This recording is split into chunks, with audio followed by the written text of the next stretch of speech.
Bisa jangan so cuek begitu nggak? Halo, sumber masalah hari ini. Halo, gua guyur air nih. Halo. Lu bayangin loh, pertama kali saya podcast saya nggak pakai sendal ini. Iya.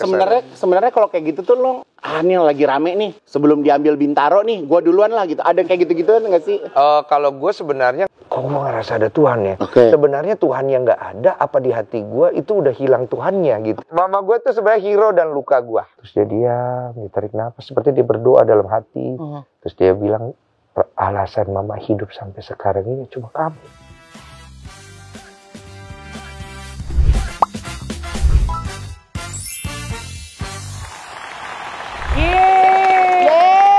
Assalamualaikum warahmatullahi wabarakatuh.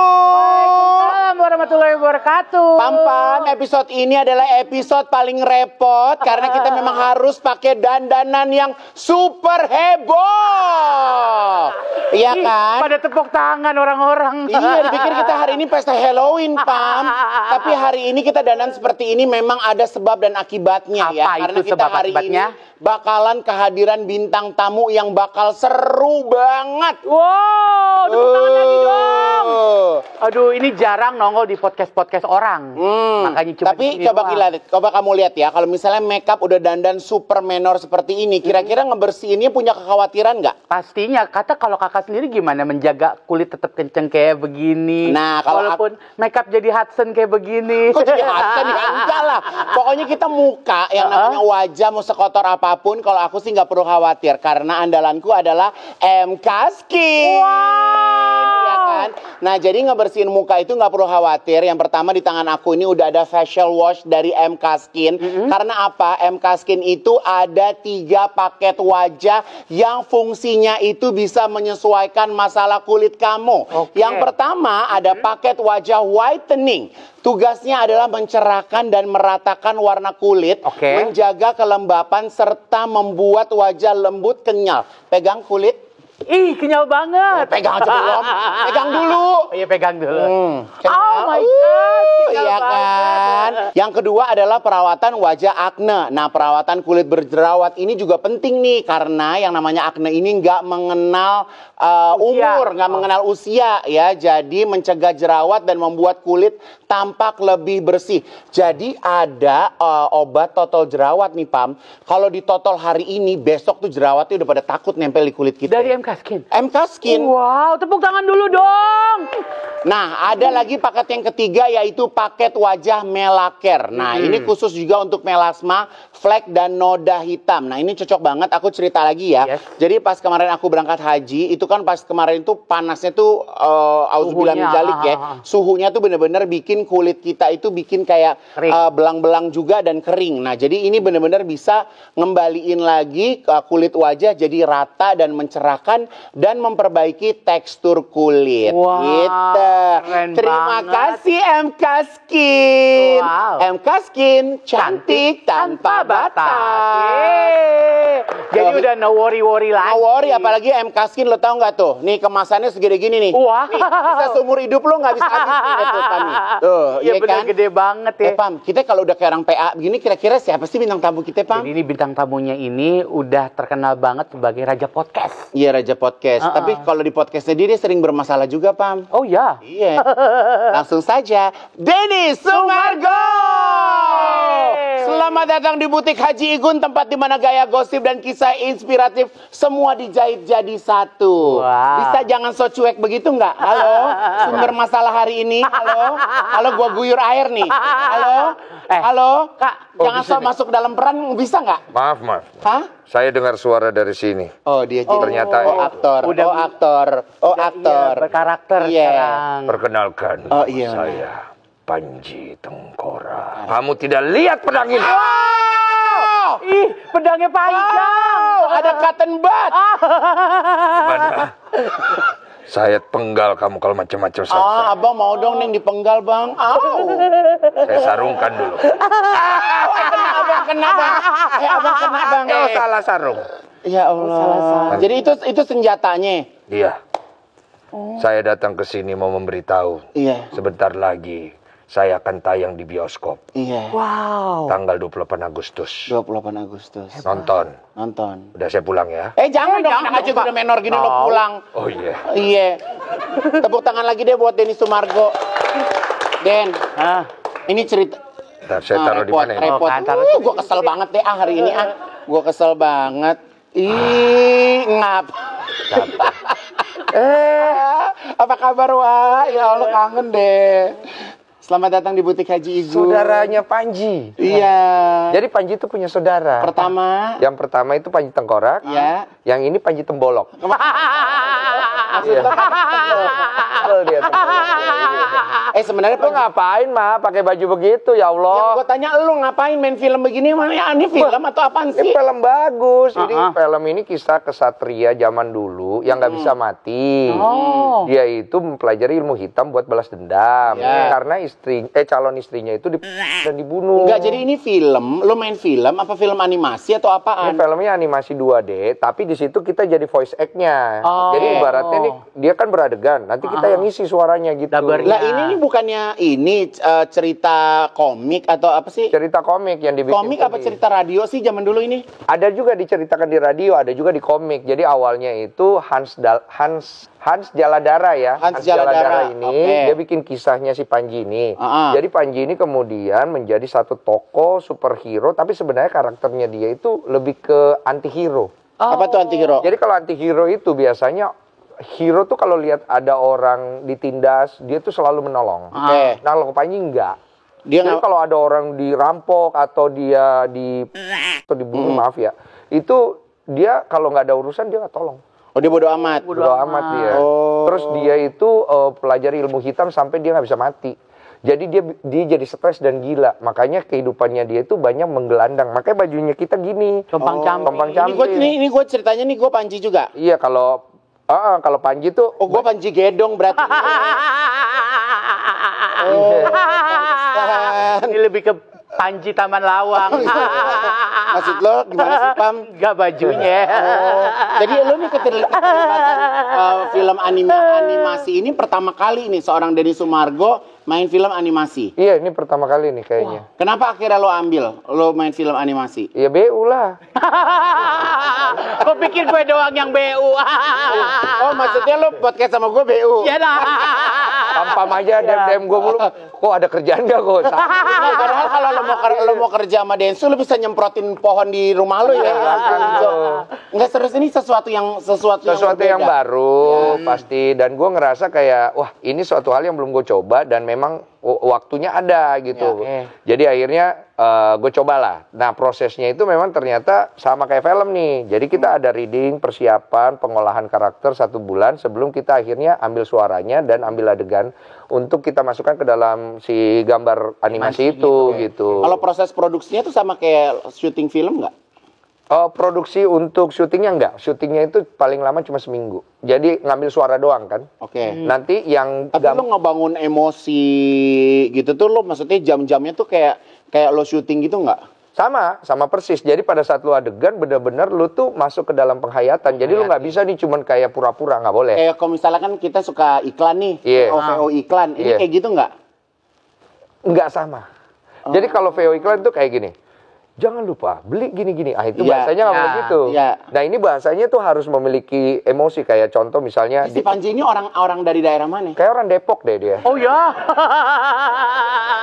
Temannya Ayu Ting Ting dong. Dia bercanda ya. Padahal kita semangat ya. Tahu. Di Cilodong. Waduh. Nonton konsernya Ayu dong kemarin. Tanah Cilodong jadi mahal loh. Konsernya dia. Iya, gue juga kurang tahu detailnya. Pokoknya dia tuh kan lu yang main. Dia tuh dari logatnya apa? Ini gue jelasin dulu. Oh iya, maaf. Sabar, Pak. Ada pulau. Di pulau itu tinggallah Panji. Di situ dia tinggal sama pacarnya dan bersama dengan penduduk lain. Si Erni pacarnya namanya. Murni, iya. Erni siapa lagi Erni? Terus kemudian dia punya guru. Guru tempat dia berlatih bela diri. Ternyata suatu hari datanglah orang-orang yang merampok desa itu dan kemudian mencari gurunya. Karena diam-diam gurunya ini menyimpan satu kitab yang sangat sakti sakti yang ingin dimiliki oleh semua pesilat petarung di seluruh dunia itu. Nah, terjadilah chaos. Panji coba untuk mempertahankan desa itu, dia coba menyelamatkan calon istrinya, dia kalah. Dan ternyata istrinya itu sempat diperkaos dulu depan dia. Oh ya? Di depan dia, terus dikeroyok gitu. Terus dia nggak bisa lawan. Ini film ini buat semua umur atau? Enggak. Ini kayaknya 13 dewasa. ke atas ya. Iya. 13 tahun ke atas ya. Ih, kita nggak bisa nonton dong berarti. Ya iyalah, kita kan masih 12. Iya kan? Dia baru 2 bulan. Tapi kan maksudnya kalau kita image film animasi kan biasa buat anak-anak ya, tapi ini buat dewasa Ini ya. 13 tahun ke atas. Karena di sini selain ada adegan-adegan yang kayak tadi mungkin ya saya juga belum nonton semua, ada adegan-adegan darah. Digambarkan Ada cerot, ada darah gitu. ada darah gitu. Jadi emang mungkin 13 tahun ke atas. Terus gue lanjutin dikit. Iya. Nah, itu setelah dia bangun, itu istrinya kan udah meninggal. Desa udah rata. Gurunya juga udah meninggal. Oh, gurunya ikut meninggal. Meninggal. Jadi tinggal dia di pulau itu. Akhirnya dia kubur istrinya. Di situ kan stres. Dia berhari-hari berwaktu-waktu. Akhirnya dia menemukan kitab yang dicari itu. Ternyata nggak didapat sama orang itu. Itulah kitab hitam ini. Akhirnya dia pelajarin dan resikonya adalah akhirnya dia nggak bisa mati. Nah, dia siapa nih?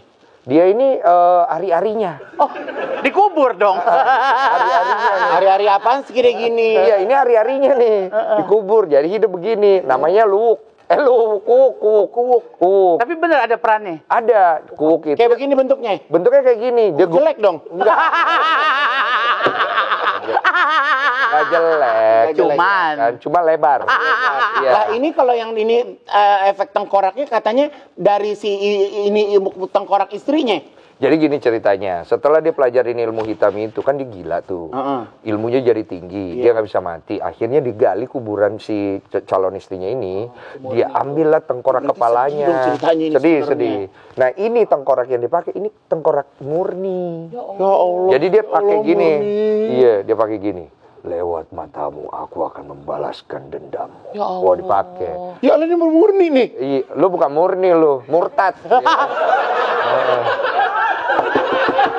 Haji loh. Oh ya, Haji loh, Pak Haji. Murtad. Lupa kemarin. Pak Haji. Baru gue Haji barangan lo. Barangan. Umroh cuma 30 juta. Iya. Barangan lo. Sabar Pak Haji. Sabar Pak Haji. Haji dibecandain, dicemong-cemong mukanya. Iya. Mana 30 menit begini gue.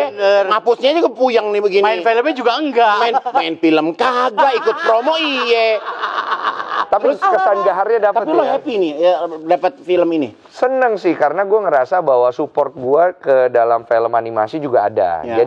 Jadi kan gue nganggap diri gue tuh berkontribusi di dalam industri film itu dari segala sisi. Ya. Dari film live action, jenis genre apapun itu gue bisa masuk. Dan tujuan gue kan sebenarnya lebih mensupport dan berkontribusi. Bukan lagi untuk memvalidasi karena masa itu udah lewat. Jadi ini kesempatan gue juga untuk belajar bahwa ternyata bermain dalam film animasi itu nggak gampang. Suara yang kita keluarkan juga itu ada macam-macam. Pakai ini nggak sih, kan maksudnya kan kita suara itu kan lo harus pakai suara perut juga. Suara perut dari diafragma gitu kan. Jadi kayak nengok gitu. Dia nengok kan ada suaranya. Dan gerak gitu ya. Gerak gini kayak misalnya nengok. Oh gitu. Ih, lebih repot ya. Terus mikir juga ada suaranya gitu. Mikir gimana?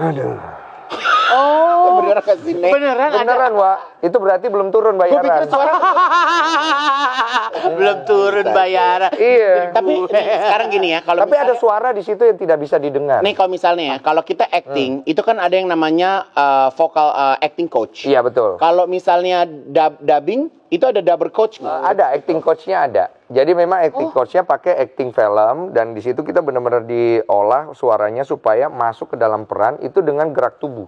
Jadi misalnya pada saat kita berantem ya suaranya kan Kayak denger dongeng radio pam kali pam. Terus kalau ada kayak kuda-kudanya gitu kita juga yang tepak gitu. Oh. Pipis aja ada suaranya. Oh ya, gimana tuh? Ya, dia gondal-gandul soalnya kan. Gitu. Jadi pengen lihat animasinya. Iya, jadi benar-benar semuanya itu disuarain dan kita akan bisa ngerasain film itu selain dari gambar itu kan rasanya itu emosinya datang dari si suara gitu. Iya. Cuma ada satu suara memang di situ agak kurang kedengeran. Apa tuh? Suara rakyat ya. Oh. agak kurang kedengeran. Melewati 17 Agustus.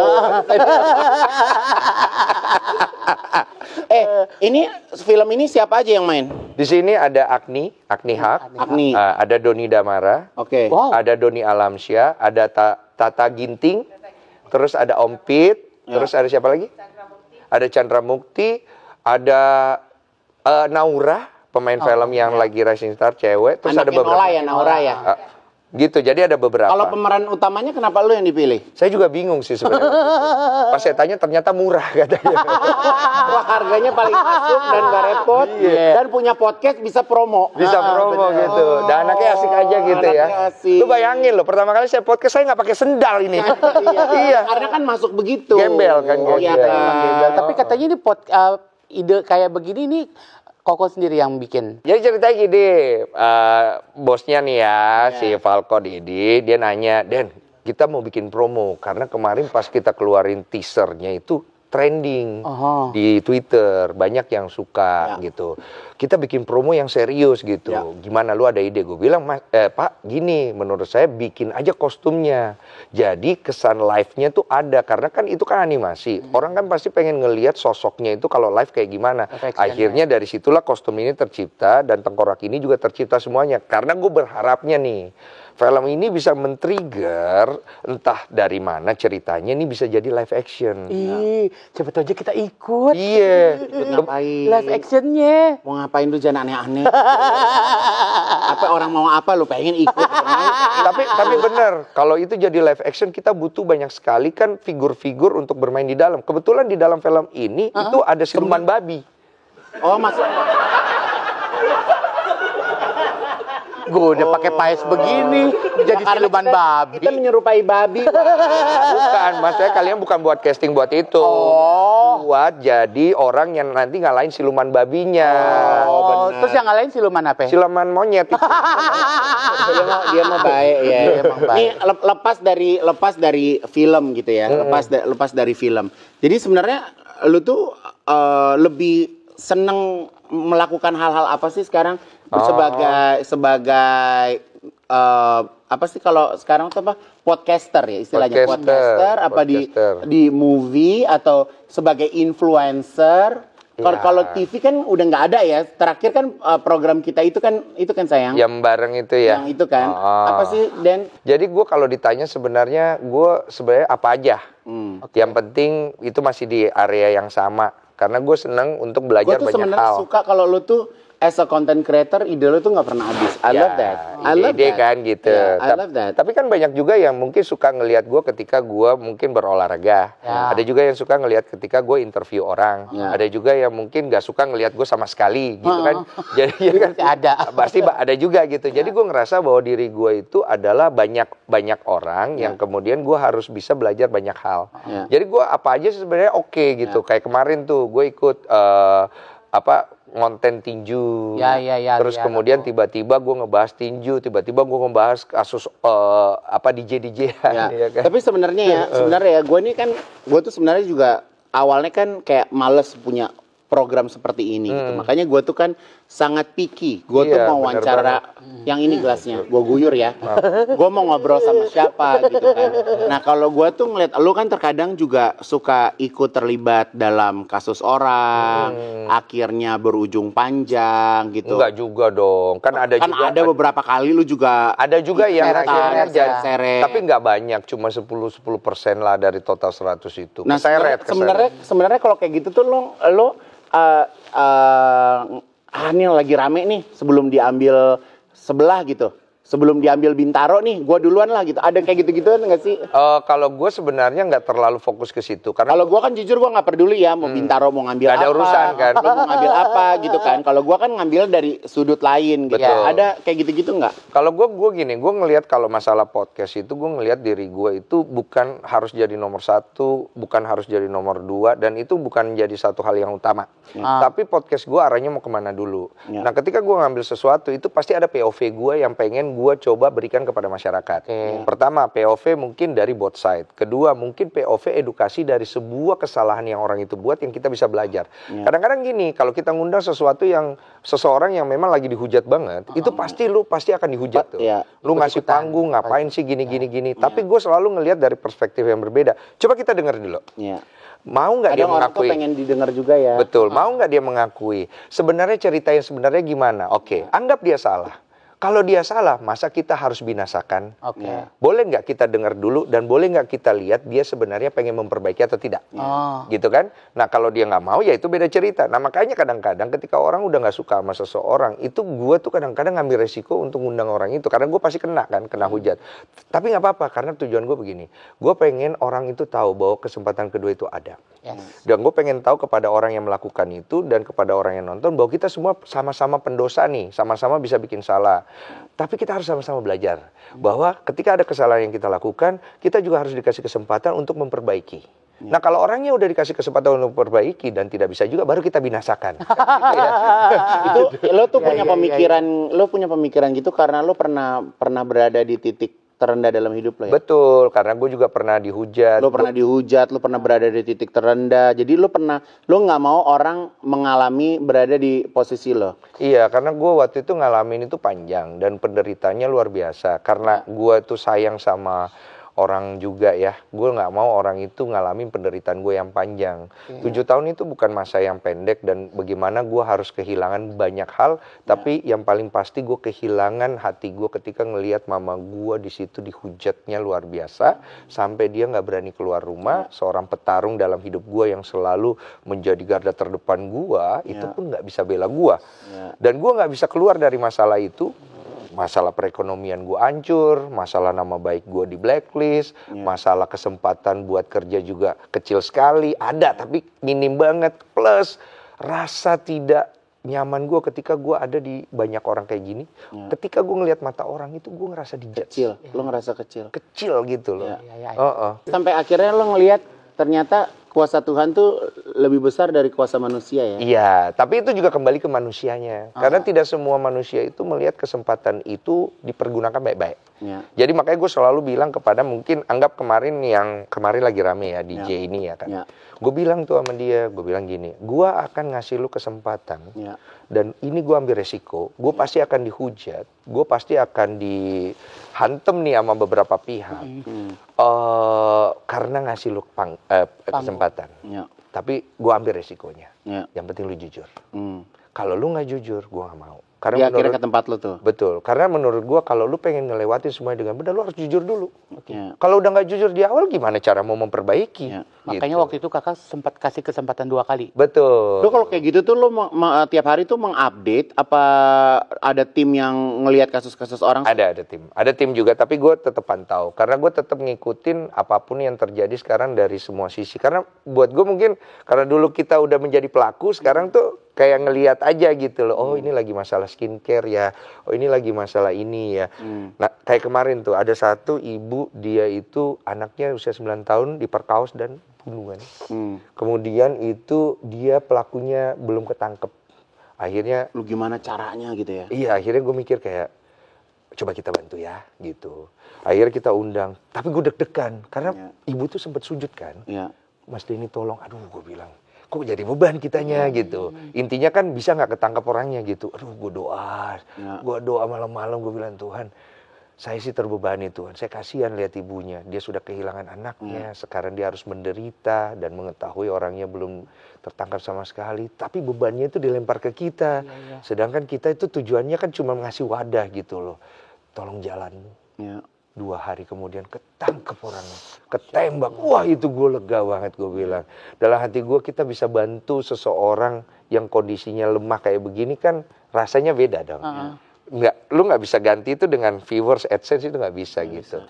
Jadi gue ngerasa itu kebahagiaan yang gue cari. Sebuah lontaran pertanyaan itu bisa berdampak positif, bisa berdampak negatif juga sebenarnya. Betul, itu tergantung daripada dari pemikiran dan penerimaan dari orang itu juga sebenarnya. Betul gitu. Dan kita kan tahu kalau netizen kita itu pasti akan sangat kalau ke kiri-kiri, kanan-kanan gitu. Nggak ada yang mau di tengah ibaratnya. Jadi benar-benar pengen ada yang dimenangkan gitu kan. Sedangkan kalau gue selalu melihatnya secara objektif, bahwa ketika ada misalnya kayak kemarin, gue menganggap oh ini dua-duanya salah.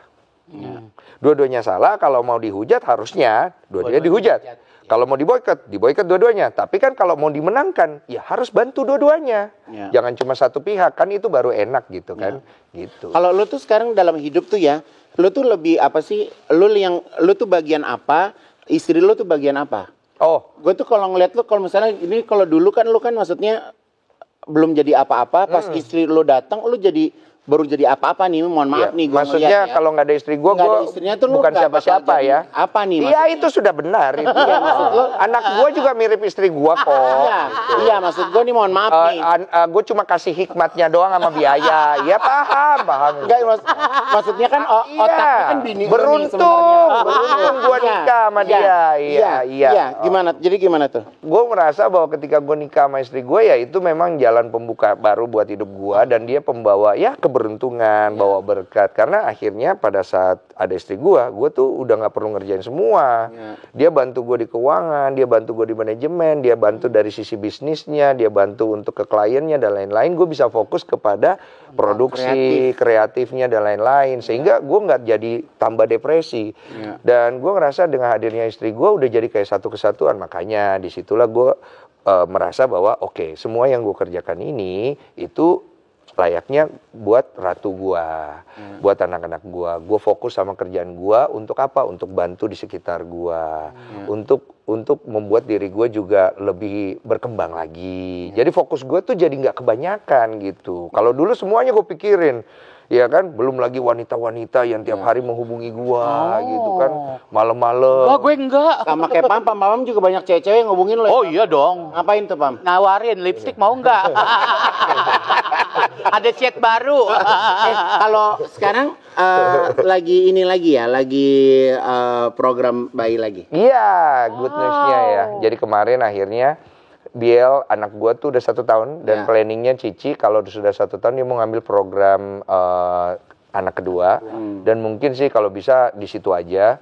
Dia pengen nyari anak laki. Jadi di program di rumah sakit yang sama, di dokter yang sama. Di dokter yang sama, karena memang kan kemarin di situ yang akhirnya berhasil dari semua usaha, dan harapannya sih. Jadi kalau program anak itu tuh berarti memang harus diambil sel telur lo dari istri gitu. Kalau normal nggak bisik. Bisa. Jadi waktu itu kita pernah hamil normal 2 kali. Ternyata kejelekannya ada di sperma gua. Jadi kalau misalnya sperma ini tidak dicek dulu, kemudian kan kalau normal kan langsung jadi, kemungkinan embrionya itu tidak bagus. Embrio yang tidak bagus ini tidak bertumbuh dengan baik, yang mengakibatkan kegagalan di semester 1 atau sebelum 3 bulan itu udah pasti nggak jadi. Gugur, jantungnya tiba-tiba hilang, cacat di fisik, cacat di apa, akhirnya tidak kuat gitu. Dan untuk mengatasi hal itu paling bagus memang sebenarnya lewat program bayi tabung, supaya jelas embrionya dan bisa dicek PGT-A, di mana kita bisa ngelihat secara kromosom bahwa ini tidak ada tendensi ke arah kelainan genetika. Karena memang ini mau diprogram untuk anak laki-laki juga. Itu juga bisa tuh. Oh gitu. Bisa. Jadi yang lucunya kemarin gue baru tahu, tapi ini belum 100% valid, bahwa di dalam sperma itu ada sperma cowok. Jadi sperma Y ya kalau istilahnya. Jadi bisa dipilih. Jadi ada Y, ada X kan. Biasanya kan kalau misalnya, oh ya bebas anak cewek atau cowok, nanti dia kawinin entah ini X atau Y, dia kawinin sama sel telur. Nah kalau lu pengen cowok, dia akan bantu walaupun tidak 100%, dia akan coba cariin sperma Y yang cowok. Kalau sperma lu masih ada kan, Pam? XYZ. XYZ. Kita kumpulin sperma kita sebelum beku loh. Iya. Di freeze nanti. Iya kan? Di freeze. Tapi itu biasanya Udah kayak Luna kan juga udah dia lebih ke cewek. Kalau cowok tuh sperma aman, cewek karena sel telur itu ada batas waktunya untuk cewek. Jadi di usia sekian dia menopause, itu sel telur sudah tidak ada. Jadi kalau sebelum lo menopause, say. Gitu, kasihan ya. Kamu mau dibekuin otaknya? Coy. Gitu. Ya Allah. Emang kepinginnya target punya anak berapa, Beb? Anak sih 2 sepasang. Kalau nggak dikasih 1 juga terima kasih, sudah senang. Tapi gue tuh ngeliatin, gue seneng banget kalau ngeliat lo, misalnya pas anak lo lagi jalan, biarin jalan jatuh, biarin gitu. Kan kita kalau ngeliatin, jatuh Serem gitu sih, kan. iya. Tapi maksudnya lo biar, kalau anak bule kan begitu kan, mau anaknya jatuh kayak biarin aja gitu. Oh, lu ya. belum lihat dia tenggelam di kolam ya? Mana? Gue nggak berani posting, gue takut netizen ngamuk sih. Oh dia tenggelam di Jadi kan dia segini nih airnya. Terus gue lepas kan. Oke, kamu ke situ ya. Jadi kan di jalan tiba-tiba kan dia oleng kan. Kelelep gitu. Terus gue nyantai aja, berdiri pelan gini ya. Balancing. Jadi gue tahan doang. Gue nggak langsung gituin. Tahan, oke, balancing, putar badannya. Terus dia putar, dia balance, dia berdiri sendiri gitu. Oh bisa normal, natural ya? Ya secara nature kan dia akan berusaha survive kan, tapi jangan langsung diginiin karena kalau langsung diginiin kan dia nggak belajar. Tujuannya apa? Kita kan nggak pernah tahu anak ini masuk ke air, terus dia gimana? Kan banyak case-case kayak gitu. Nah supaya dia belajar untuk survive. Kayak anaknya jedar kan, anaknya jedar, lakinya kan kalau lempar ke air yang gitu-gitu kan. Oh jangan dilempar juga ya, nanti Ya, kita tapi kalau dimarahin. berenang-berenang gitu kan ya udah gitu kan. Iya biar dia belajar gitu. Ada basic survive-nya ya sebenarnya. Betul, yang perlu kita ajarin sama anak-anak itu kan gimana cara dia survive dengan usaha dia sendiri. Ya. Ini yang paling lucu. Dia kan suka buka lemari tuh, anak kecil kan. Nah dia buka-buka lemari. Ambil baju, kan kita keluarin. takut kejepit ya, gitu. Tapi gue cek nih lemari, gue udah cek pas kalau dia nutupnya kan agak nahan gitu. Jadi kalau ngejepit nggak sakit. Ya. Tapi untuk usia dia mungkin berasa kan. Terus aku bilangin hati-hati Biel nanti kejepit. Terus mbaknya udah panik, Pak nanti kejepit, biarin gue bilang. Terus akhirnya dia buka kejepit. Terus? Kejepit kan. gitu. Tapi kitanya nggak boleh panik. Oke. Kita kejepit kan. Nah, kalau kejepit cara ngelepasnya gini, Nak. Gua ambil tangannya. Ini kamu pegang sini terus kamu tarik. Gitu. Terus akhirnya dia ngerti. Dia paham besok dia nggak takut kejepit, dan kalau kejepit dia tahu cara ngelepasin kejepitannya gitu. Kalau gue punya anak nih kejepit. Mama udah bilang, kejepit.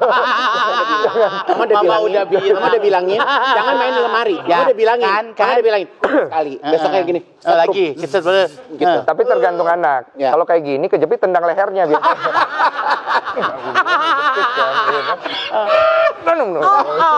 Tapi ada nggak cara ngurus anak dari istri sama lo yang beda yang akhirnya suka debat-debat? Ada beberapa. Kayak contoh, misalnya ketika Biel ulang tahun. Ya. Cici tuh nggak mau glamor. Cici mau memang sesuai usia. Ya. Jadi jangan orang tuanya yang malah Yang tampil, pesta, tapi anaknya. Ya. Oke. Tapi ini kan bukan berarti gua nggak setuju. Ini bukan benar salah. Ini masalah selera. Ya. Udah nih, Cici akhirnya bikin di taman bermain anak. Iya. Ngundang teman-temannya. Ya. Udah. Nah, gua nggak mau itu. Gua mau dia ke panti asuhan. Mengundang anak-anak panti asuhan ke taman bermain anak-anak. Nah, karena tidak bisa dilangsungkan dalam satu waktu, akhirnya jadi dibikin 2 waktu. Satu buat yang untuk teman-temannya dia, teman-teman kita, yang satu buat anak-anak panti yang dijemput dibawa ke taman bermain anak-anak. Jadi dia bermain dengan semua anak lah gitu. Jadi diakomodir 2 ini. Iya, dan gue pengen dia ngerasa bahwa hidup itu bukan sekedar dari satu sudut pandang doang. Oh, bapak gue sukses ya. Oh, enggak gitu. Bapak Tapi lu kan udah dia juga bukan tipe anak COVID yang takut ketemu orang kan. Dia enggak. kan juga. Cuma kan kalau lu biasain dari kecil itu yang terbangun sama dia. Ya. Anak lu sedikit-sedikit, oh iya ini mejanya salah. Suster lu didik dia dalam konteks yang wajar ya. Susternya, suster saya nggak suka ya anak saya digituin. Ya. Mau jadi apa itu anak? Ya. Anak itu akan tumbuh dengan, apa-apa gue nih. Dibelain. Iya, dibelain. Nah, anak ini akan tumbuh dengan jiwa dan mental yang kurang kuat. Nanti kalau misalnya dia dibully, dan lu nggak bisa stop namanya bulian. Ya. Bulian itu bisa dikurangi tapi nggak bisa di stop. Dan lu nggak bisa protek dia selamanya dari bulian. Lu harus memprotek dia dengan cara apa? Train him or her dari awal supaya ketika dia dibully, dia tahu bagaimana menghadapinya. Karena lu nggak akan hidup selamanya sama anak lu. One day dia akan punya orang, sudah nikah, sudah pergi.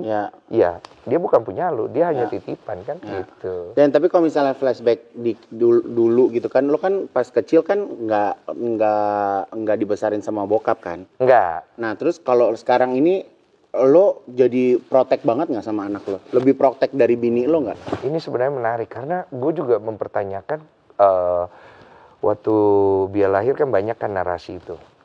Terus gue mikir, kok gue nggak terlalu seprotek itu ya sama anak gue ya? Apa gue nggak sayang ya?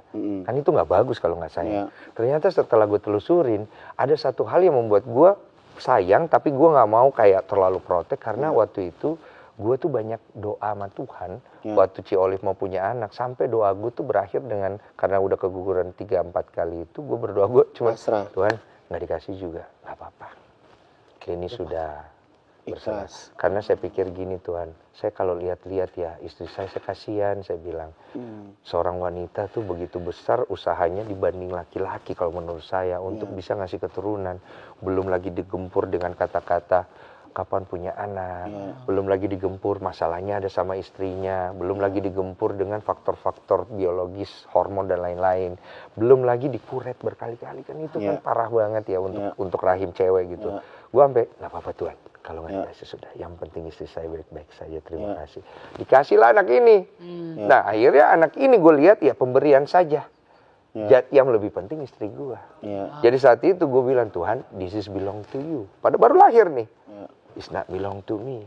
Ini hanya hadiah buat saya, tapi terima kasih banyak istri saya sudah diberikan kebahagiaan. It's more than enough gitu. Jadi lu benar-benar, karena lu benar-benar ngelihat prosesnya ya. Iya gitu. Di situ gue belajar bahwa oh ternyata kita nih laki-laki memang tidak peka sih. Apalagi untuk nge-support pasangan kita punya anak. Dan untuk punya anak itu nggak bisa sendiri si wanita, harus ada laki-laki di belakang yang bisa ngedorong dia. Caranya gimana? Simple kok, lu cukup ya kamu butuh apa? Dia butuh ini, ya selama itu tidak masalah buat lu, udahlah kasih gitu. Jangan apa-apa, saya harus cari uang gitu, itu juga susah sih sebenarnya. Jadi lu ngelihat emak lu tuh bener-bener pahlawan. Kalau tanya superhero tuh udah superhero yang udah paling semua begitu gokil kan. Tuh udah emak lu deh tuh ya. Iya, semua begitu pasti. Kalau kita kan tumbuh tuh pasti kan orang tua jadi cerminan pertama. Tapi kan kadang-kadang akhirnya orang tua tidak menjadi hero kita kan, malah menjadi luka kita kan juga banyak gitu. Mama gue tuh sebenarnya hero dan luka gue. Ini gue bilang kayak gini karena pasti adalah hal-hal yang gue terluka dari bagaimana mama gue ngedidik gue, karena gue belum ngerti. Nah dari situ gue lihat bahwa ternyata luka dan juga obat yang nyokap gue kasih itu adalah bagian yang paling penting. Tapi sebenarnya kan memang ya sebelum lu jadi manusia se-firm ini, dulu kan lu sempat jadi orang-orang yang urakan, bodoh amat, terserah gue, gitu kan? Wah lebih parah. Gue menganggap diri gue bajingan. Bunuh diri ke gunung? Enggak, waktu itu bukan bunuh diri. Enggak. Gue ada gini, coba lo tanya sama Densu, dia sempat mau bunuh diri ke gunung. Bukan mau bunuh diri. Apa sih ceritanya? Lo tahu gue ada satu sumber bilang itu. Coba lo tanya sama Densu, katanya Densu mau bunuh diri ke gunung. Ngapain lo ke gunung bunuh diri? Bukan mau bunuh diri, waktu itu gue itu stres. Jadi gue itu ya gue anggap perjalanan spiritual. Karena stresnya gue itu, gue akhirnya nyari Tuhan. Gue pergi awalnya ke masjid-masjid. Terus habis itu lo mau convert ke Islam tadinya? Enggak, gue bukan mau ke agama, gue mau nyari Tuhan. Kenapa begitu berpikirnya? Karena gue berpikir gini, Tuhan itu lebih besar daripada agama. Jadi gue menganggap agama itu hanya jalan saja gitu kan. Jadi waktu itu gue ke masjid, kok gue doa, kok gue gak ngerasa Tuhan. Terus gue ke gereja, gue duduk paling depan gitu. Dan itu gak ada orang loh. Di gereja itu gue benar-benar berdoa gitu dari hati, deep gitu. Kok gue ngerasa ada Tuhan ya? Sebenarnya Tuhan yang gak ada, apa di hati gue itu udah hilang Tuhannya gitu. Apa salah hari gitu? Apa salah hari gitu ya? Oh iya, baru tahu ini hari Selasa, hari Minggu harusnya. Harusnya Minggu rame. Bisa aja, jadi pikiran kita tuh macam-macam. Lu sampailah ke gunung. Sampailah ke gunung. Terus? Karena kenapa gue sampai ke gunung? Karena waktu itu gue pernah janjiin seseorang untuk bawa dia ke gunung. Jadi waktu itu kisah percintaan juga ada di dalam hal itu. Sampai situ gue duduk-duduk, gue lihat-lihat tuh gunung Kerinci. Tiba-tiba ada suara. Mas kopinya, katanya bukan. Jualan kopi. Udah serius. Tiba-tiba ada suara mas kopinya. Percaya, gue sih paling iye. Mas ada mas kopinya. Ternyata gue duduk di warung kopi. Iya. Nggak ada suara di hati gue. Naik gunung itu. Terus pergilah sana gitu. Terus gue lihat-lihat. Ya udahlah, naik aja. Nah, karena gue naiknya itu dengan tidak mempersiapkan dan gue benar-benar cuma ngikutin naluri. Akhirnya gue kecapean, emosi, kecapean. Pokoknya gue naik jam 3 subuh, sekitar jam berapa ya? Jam 2 siang itu gue udah keliengan. Sampai akhirnya Oksigen juga habis. iya, blackout dan kemudian Pingsan. iya, kemudian gue ngalamin ya istilah gue di situ Mati suri. bukan mati suri sih, Wak. Pingsan. Gue kayak mimpi. Apa yang lo rasain? Gue masuk ke satu dimensi, ini semua gelap, tapi lu tahu lu ada di situ dong. Tapi kan lu nggak bisa lihat apa-apa. Tapi lu ngerasa ada sesuatu di situ yang meluk lu. Terus tiba-tiba Dan lu percaya itu Tuhan? Ya saat itu sih enggak. Saat itu gue nggak percaya itu Tuhan, tapi setelah gue ngikutin sesuatu itu arahannya dan pesannya benar semua. Sampai hari ini. Dan sampai hari ini lo percaya bahwa semua yang terjadi di kehidupan lo tuh Tuhan itu ada? Iya, akhirnya gitu. Karena gue ngerasa bahwa kayaknya Tuhan tuh nggak perlu ada validasi dari kita untuk ada loh. Ya. Gitu loh. Jadi kayak ibaratnya kata gini, kalau misalnya kita tuh ibaratnya tiap waktu tuh kayak kita harus kasih tahu orang ada Tuhan, ada Tuhan, ada Tuhan, ada Tuhan. Menurut gue dengan tidak melakukan hal itu pun Tuhan tetap ada gitu. Tuhan, kalau versi lo Tuhan tuh ada di mana? Tuhan itu menurut gue ada di mana-mana, tapi yang paling dekat dengan lo ada di hatimu. Iya kan? Dan bait Tuhan itu ada di dalam hati. Yang nggak bisa kadang mulut kita masih bisa bohong, Iya. tapi bahasa hati itu bahasa ruh kita ya kan? Iya, itu ruhnya tuh ditiupkan kepada kita tuh waktu usia kita berapa bulan itu dia ada di hati kita. Menurut gua ya, ini bisa salah ya, koreksi gua. Jadi menurut gua segala perjalanan spiritual atau religius lu, mau lu pergi ke Israel, mau lu pergi ke Mekah, mau lu ke masjid, ke gereja, tetap itu Tuhannya ada di hati lu.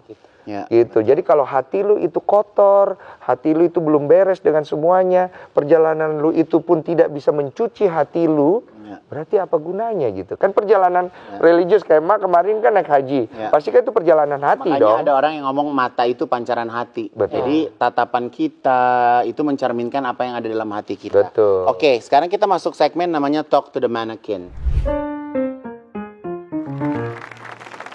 Jadi di mannequin ini nanti ada wajah-wajah yang berpengaruh di dalam kehidupan lo. Serius? Jadi lo silakan bisa lucu banget, gua nggak tahu nih mengutarakan isi hati. Iya. Oke, yang pertama ini ada istri lo. Waduh, Apa yang lo mau sampein buat istri lo? maaf ya. Maaf kalau mungkin tidak bisa jadi pria yang sesempurna yang Olive mau, walaupun Olive mungkin juga tidak ingin saya jadi sempurna. Tapi saya tahu saya itu pasti akan banyak bikin salah di dalam hubungan kita, pernikahan kita. Jadi awal ini saya pasti minta maaf dulu. Kalau dia keras, lo keras atau enggak sebenarnya? Kalau dia keras, ya gue akan berusaha untuk mengalah. Tapi kalau gue mengalah dia makin keras, gue akan pergi meninggalkan. Oh biasanya gitu? Ya, gue lebih memilih pergi meninggalkan semuanya daripada gue harus membinasakan semuanya. Pilihan gue tuh selalu cuma dua. Gue bakar habis atau gue pergi. Gitu. Jadi gue nggak mau orang yang gue sayang itu akhirnya menderita karena gue. Gitu. Jadi makanya gue selalu memilih untuk lebih baik gue pergi daripada orang itu menderita gitu. Cici. Oh iya. Gitu. Iya. Selanjutnya. Dia nggak bawa panci kan? Enggak dong, enggak dong. Tahu-tahu panci keluar ke muka gue. Weh. Ini Yang paling sulit hadir di dunia. Ini dia tuh penghibur buat gue. Ya. Namanya itu gue dapet gak sengaja waktu gue disuruh Cici berdoa di gereja di Italia pas gue lagi ada event di sana. Ya. Ternyata gereja itu pernah didatangi sama Cici. Ya. Gue lupa sih nama gerejanya, gereja udah tua banget. Pas gue jalan ke sana tiba-tiba ada suara Gabriela. Gabriel. Terus gue bilang, apa karena gue di Italia kali ada Gabriela gitu. Terus gue cari-cari, ada tulisan Gabriela, nggak ada. Aku cuekin. Gue masuk ke dalam gereja itu, gue berdoa di sana. Seperti kayak ada suara ruh ya? Iya, lu pernah ngalamin gitu nggak? Iya kan? Kayak ada yang ngomong gitu. Iya, gitu. Terus tiba-tiba Gabriela lagi. Gabriela itu makin kencang seiring gue berdoa untuk hal yang lain. Terus gue bilang sama Cici, yang kayaknya aku tadi ada dengar suara nama Gabriela. Ini buat apa ya? Kayaknya buat nama anak kayaknya. Coba kau cek, kalau bagus ya pakai aja, kalau enggak ya udah enggak. Sesantai itu. Nah, pas dicek sama Cici, pas gue pulang katanya artinya pembawa kabar gembira dari Tuhan. Masya Allah. Gitu kan? Terus gue bilang, weh, relate ya? Gitu. Mau dipakai nggak? Aku sih mau, mama seneng. Ya udah dipakai lah akhirnya. Bahkan ini yang lebih unik. Kemarin kan kita lagi persiapan untuk ngambil sperma dan itu kan. Jadi setelah diambil, ini paling lucu, sperma gue doain, Pak. Kan lucu ya, habis ngambilnya begitu didoain. Tapi gue gak peduli, yang penting hati gue kan. Gue doain, kan. Izin kalau dikasih lewat sperma ini. Kalau enggak, ya sudah. Tiba-tiba ada suara lagi. Ada nama anak lagi. Bukan nama kali ini, arti yang gue dikasih. Oh iya. Aku beserta dia. Jadi gimana? Gue tuh kayak ngarang ya. Tapi itu yang gue alamin ya, anggaplah halusinasi ya, Wak ya. Gitu. Jawaban Itu aku. doa. Nah itu arti yang dikasih. Jadi dari situ gue cari nama yang artinya gitu. Artinya apa jadi? Ya, Nanti ya rahasia. Nanti kalau pas Nanti kalau udah jadi ya. Nah, kalau Lanjut misalnya momen-momen bersama dengan Gabriel, ya, berarti panggilannya Biel ya? Biel, karena istri gue nggak bisa bilang R, kan Briel. Biel gitu. Biasa kalau lo ngedoain dia ini biasa momen-momen lagi ngapain? Banyakan itu pada saat gue pulang dia udah tidur. Di situ gue kadang-kadang suka Ngeliat dia momen tidur tuh benar-benar precious the banget. best itu the best moment itu. Di situ gue suka curi-curi doa. Karena gue nggak bisa mengekspresikan emosi gue lewat, ya kan udah tidur ya. Gue nggak mau bangunin, jadi gue ekspresikan lewat doa. Gue selalu tangan gue angkat, Tuhan jaga anak ini, temani dia dalam langkah-langkahnya. Saya nggak tahu jalan apa yang kupilih untuk dia, tapi kalau ku menengok dari jalanku, janganlah kau limpahkan ke dia. Kalau kau mau bentuk, jangan sekeras saya. Tuntun dia. Semoga saya bisa menemani dia sampai waktunya saya melepas dia nanti bersama pasangannya. Gitu. Lu tuh sebagai orang tua tuh sweet ya, Wak?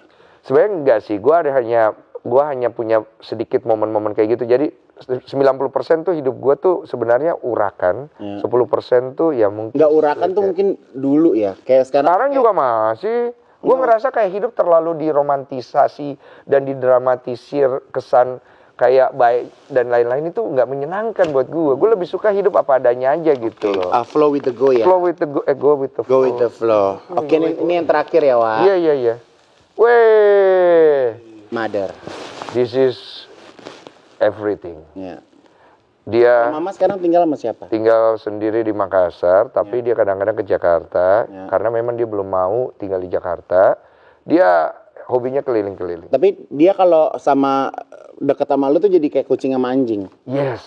Kayak gua mama gue. Yes. Kalau jauh lucu, Yes. kalau deket ngeselin. Love and hate relationship. Iya. Itu sering terjadi. Cuma kan kita kan sebenarnya kepengennya love terus kan. Iya. Dan itu wajar kok. Iya. Karena kalau tidak ada hate, maka love itu tidak punya arti. Asik. Nah, si mama gue ini, dia itu benar-benar jadi tokoh yang menjadi nomor satu dalam hidup gue sebagai gambaran untuk survive. Dia tuh selalu berhasil membuat gue tuh yakin bahwa hidup itu selalu ada kesempatan. Ya. Dia dengan cara dia menjalani hidup, dari dia jatuh bangun, bagaimana gue lihat dia menderita berkali-kali, dia step up, ya semuanya untuk anaknya. Dari situ kan kita akhirnya belajar bahwa apa yang dilakukan orang tua kita itu semua buat anak. Lu berapa saudara, Wak? Gue sendiri. Lu doang tunggal? Sendiri tunggal. Walaupun kadang-kadang kita tuh kalau ngelihat orang tua kita kan kayak kita nggak masuk di pikiran kita.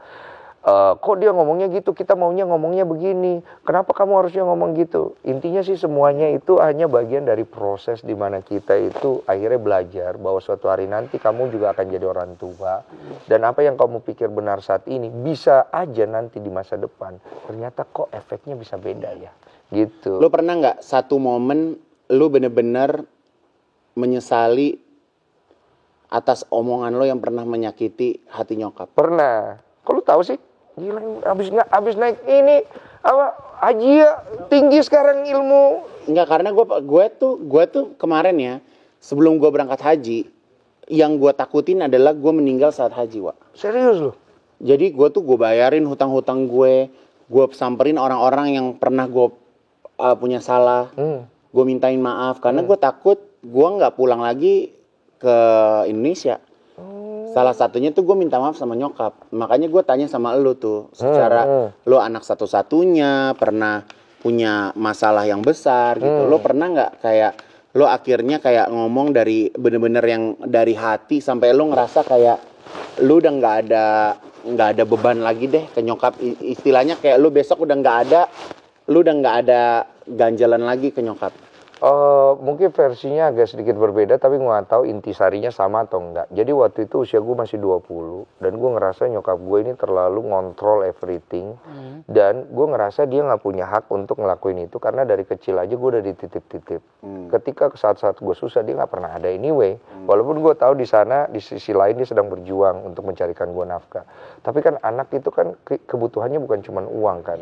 Kadang-kadang kita mencari saat dimana kita sendiri. Bayangkan gue lagi dikurung di tempat gue numpang, gue disuruh cuci piring, gue disuruh motong rumput, gue lagi sakit, sedih segala macam, kan nggak ada siapa-siapa di situ. Padahal sebenarnya lu cuma butuh orang itu ada di samping lu, which is that is your parents kan.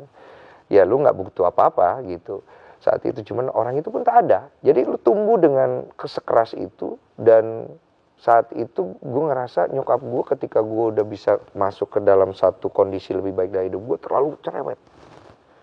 Akhirnya marah lah gue saat itu. Gue banting TV gue, terus gue ngomel sama nyokap. Gue keluar semua emosi gue. Mama tahu apa? Saya susah, saya ini, saya itu. Dan itu hal yang bener kan, memang gue alami. Jadi gue nggak ngerasa gue salah ketika mengutarakan itu gitu. Karena lebih baik gue jujur dengan emosi gue yang berlebihan itu. Nyokap gue cuma diem. Gue belum pernah ngeliat nyokap gue diem. Terus dia matanya berkaca-kaca, gue pikir bakal meledak amarahnya, karena nyokap gue keras kan. Gue dari kecil aja, gue lagi ketemu orang nih, gue ngomong, itu kan sopan santunnya nggak ada, gue abis itu kena cabai mulut gue. Dia akan ngelawan gue dengan keras gitu. Nah tiba-tiba dia duduk diem ngelihat gue, terus dia ambil tisu, terus dia lap, dia punya air mata, terus dia diam, dia tarik nafas, seperti dia berdoa dalam hati. Terus dia bilang, smooth banget, lembut banget. Mama minta maaf ya nak ya.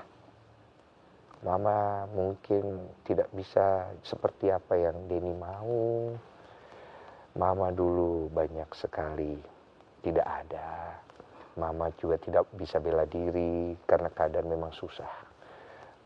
Tapi hanya ini yang bisa Mama kasih nak. Karena kau satu-satunya yang saya punya.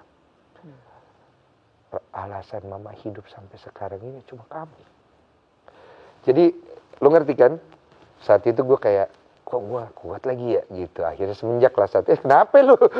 Kenapa dia nangis? Kenapa dia nangis, boy? Gue nangis gara-gara lu nangis ya. Kalau ingat emas sedih, Pak. Maksud gue sedih, Pak. Enggak, karena akhirnya gue ngerti. Gue ngerti sekarang. Lo tau nggak?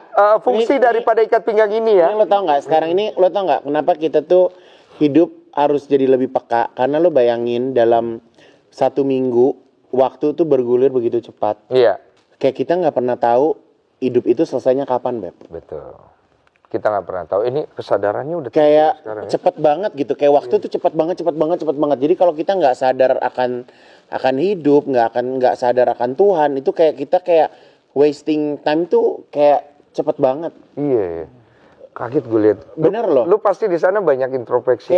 Kayak ngerti gak sih, kayak kita kalau cuman kayak mikirin hidup buat diri kita sendiri, itu kayaknya kita udah nggak kepake deh di dunia ini. Iya, cuma kan awal-awal kan kita akan pergi dengan ego kita kita akan lebih dominan, tapi sharing waktu, sharing jalan, sharing usia, dimana di situ ego kita tuh udah nggak kemakan sama kita, karena akhirnya yang dicari sama manusia itu apa sih? Akhirnya yang dicari sama manusia itu adalah esensi dari penciptaannya dia kan. Betul. Dan kembali kepada penciptanya kan. Nah itulah perjalanan spirit, jiwa, spiritual dan kedagingan kita. Dan gitu. kita beruntung sampai hari ini orang tua kita masih ada ya. Orang tua kita masih ada kesempatan mereka doain kita. Betul. Sampai hari ini senyebelin-nyebelinnya orang tua itu masih ada, setidaknya masih ada makanan masih ada makanan yang, karena ternyata makanan tuh bukan hanya sekedar nasi yang kita makan hari-hari, tapi doa dari orang tua tuh juga makanan yang ternyata kita butuhin dalam keseharian kita. Betul, bahkan dia tidak berbuat apa-apapun, dia masih hidup. Ada orang yang ngerasa kayak, ya udah yang penting bokap gue masih hidup. Orang tua tersenyum aja tuh udah jadi kayak obat buat kita. Apalagi orang tua nangis, lo bayangin nggak? Itu kayak pisau yang ngiris hati lo. Itu yang gue alamin dari cerita gue tadi. Ternyata hanya dengan begini doang kok gue akhirnya kalah ya. Disitulah gue bilang sama diri gue, apapun yang terjadi nanti ke depan, pasti akan ada yang tidak masuk di pikiran gue dan gue gak bisa terima. Jangan marah. Ya. Jangan marah. Jangan marah sama orang tua. Karena orang tua itu dia membesarkan kita dari kecil dengan berpeluh keringat, dengan berdarah-darah. Hanya satu hal lu marah gitu nggak fair buat dia. Bagaimana dia berusaha dari lu dicebokin, lu dimandiin segala macam, sudahlah gitu. Sama halnya seperti hari ini gue juga nggak marah sama lo Den, dandanin kayak begini sampai cemong-cemong, ya kan, yang penting film lo sukses. Ya kan, film lo sukses. Saya kembali jadi Panji Kita harus Tengkorak support film Indonesia, film animasi, apa judulnya, Panji Tengkorak, yang akan segera tayang di bioskop kesayangan kalian. Coba silakan dipromokan filmnya. Jangan lupa. Oh, udah balik lagi. Emang nada ngomongnya begitu? Saya Panji Tengkorak akan hadir di bioskop kesayangan mantan Anda. Kesayangan mantan Anda. Kita kasih tepuk tangan buat Deddy Sumargo. Customer, terima kasih sudah menyaksikan tayangan kita hari ini. Dan pastinya terima kasih juga buat MK Skin. Thank you so much. Nggak sabar deh pengen hapus makeup langsung pakai MK Skin, of course. Deddy Sumargo, terima kasih banyak. Terima kasih. Buat istri dan anak ya. Terima Jangan kasih. lupa buat kalian semuanya untuk subscribe, like, dan juga komen ya. Oke, sampai ketemu lagi di episode selanjutnya. See you. Wassalamualaikum warahmatullahi wabarakatuh. Bye-bye. Bye.